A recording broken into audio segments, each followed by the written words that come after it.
também que reduzir a alimentação a 1/4 da quantidade ingerida aumenta a esperança de vida em 1,5 vezes.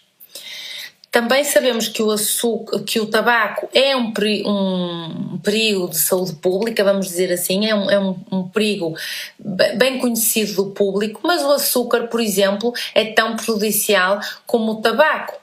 E se o açúcar se vai unir a uma proteína, vai se converter num produto final de glicosilação avançada. Vai ser muito complicada esta separação. Isto é um fenómeno conhecido como glicotoxicidade.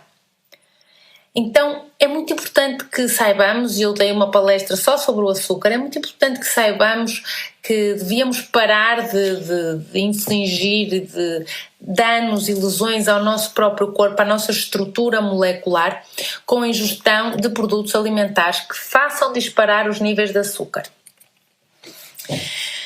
Bom, resumindo, quais são os benefícios que nós temos de fazer jejum intermitente? Portanto, primeiro já vimos que era promover a tal autofagia celular. Aumentamos a secreção da hormona de crescimento, que é fundamental para manter, principalmente em adultos novos como nós, para manter os níveis hormonais adequados.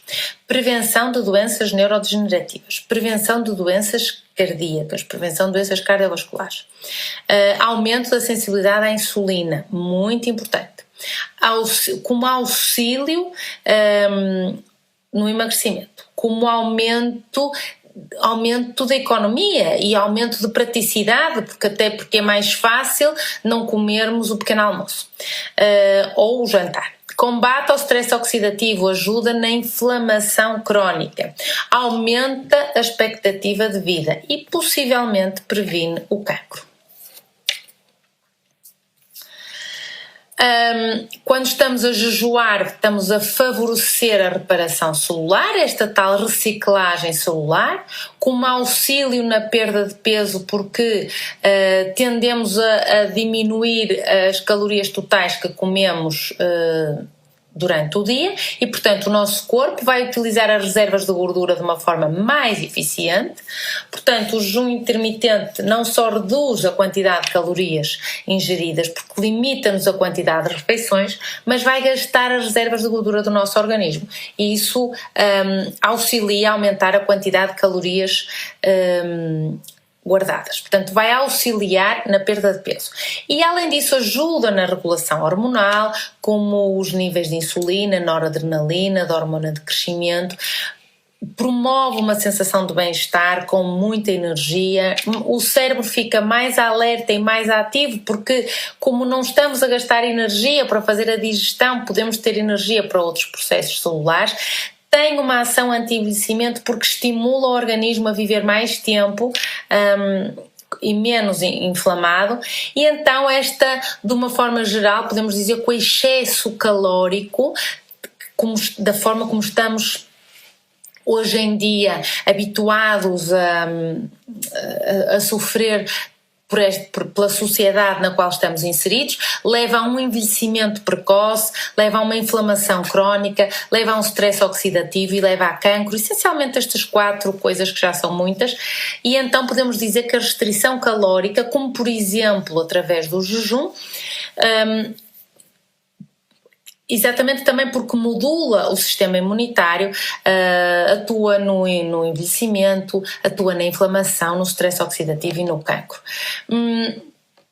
Então é muito importante nós sabermos que a restrição calórica, porque diminui os níveis de glicose no sangue e diminui os níveis de um fator de crescimento associado à insulina, exatamente contribui para um envelhecimento saudável, se é que podemos dizer assim, contribui para uma homeostasia celular, contribui para um metabolismo de nutrientes com qualidade e contribui para uma imunossenescência mais adequada, ou seja, o sistema imunitário envelhece mais adequadamente. Então, quais são os benefícios do jejum por por períodos. Portanto, nós temos um primeiro período de 4 a 8 horas, que este é o que faz a maioria das pessoas, ou seja, é quase nada, porque as pessoas comem antes de ir para a cama, não é? Aquela coisa do chazinho com a bolachinha, ou uma maçãzinha.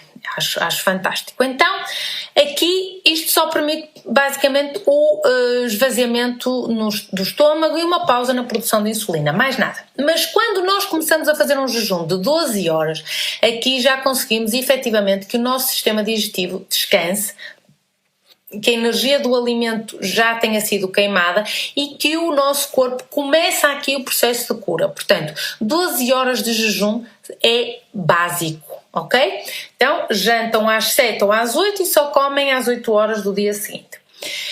Quando já conseguimos fazer 16 horas de jejum, temos então já altos níveis da hormona de crescimento, do glucagon, equilibra a glicose no sangue e favorece a queima da gordura.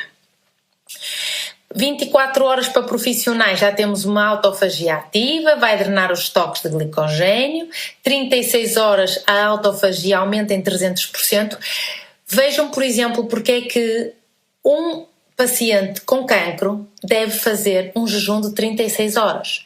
Porque se eu faço um jejum de 36 horas, eu tenho a capacidade de autorregeneração, de autocomer as coisas que não estão bem em 300%. Em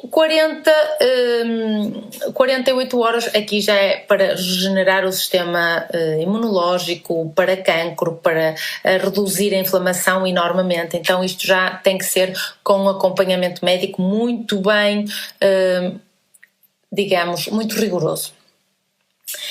Saiu um artigo no jornal New England Journal of Medicine, que este é um jornal médico dos mais conhecidos, em 2019, exatamente fizeram um estudo sobre o jejum intermitente na saúde, no envelhecimento e nas doenças, e então é muito interessante porque o que é que eles mostram? Que períodos de jejum intermitente com períodos de recuperação, portanto comida e sono, faz com que as células sejam mais resistentes ao stress oxidativo, ao stress metabólico, faz resistência a algumas doenças porque provoca um fenómeno conhecido por resiliência celular e permite maior plasticidade celular. Então é muito importante, enfim, isto é para vos dizer que é importante o jejum e que o exercício físico ainda melhora e aumenta os efeitos do jejum. O jejum intermitente pode variar de acordo com o período de jejum e quantidade de vezes na semana que é realizado. Então, quais são os protocolos? Antes que venham as perguntas, que vocês estão ansiosos pelas perguntas, eu vou explicar. Um jejum de 10 horas, 12 horas é o ideal para quem não pratica jejum. Portanto, isto é o ideal para iniciantes. Terminar de jantar às 7 horas e jejuar até às 7 horas do dia seguinte. 14 horas de jejum, terminar de jantar às 7 e comer às 9 do dia seguinte. 16 horas, que este é o que eu acho que deve ser o gold standard da maioria da população. 16 horas é terminar de jantar às 7, 8 horas e comer ao meio-dia, 1 da tarde do dia seguinte.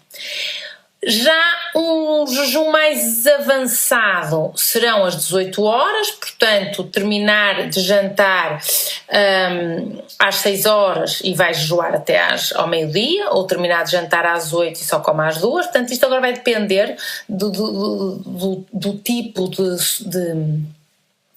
de hábitos que cada um tem, e o avançado, que é efetivamente estar 24 horas de jejum.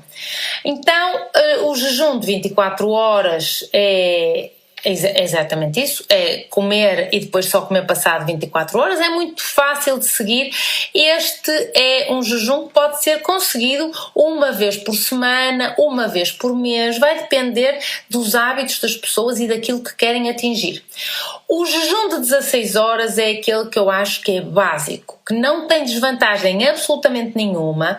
Conseguimos conciliar o jejum com os treinos de exercício físico, alimentação. Portanto, este é muito fácil, muito básico. Ainda há um jejum que é o jejum when you want to eat, que é quando tiver fome. Pronto, aqui pode ser difícil para iniciantes, mas pode ter algumas vantagens, como por exemplo comer de forma intuitiva, porque lembrem-se que nós agora comemos por obrigação.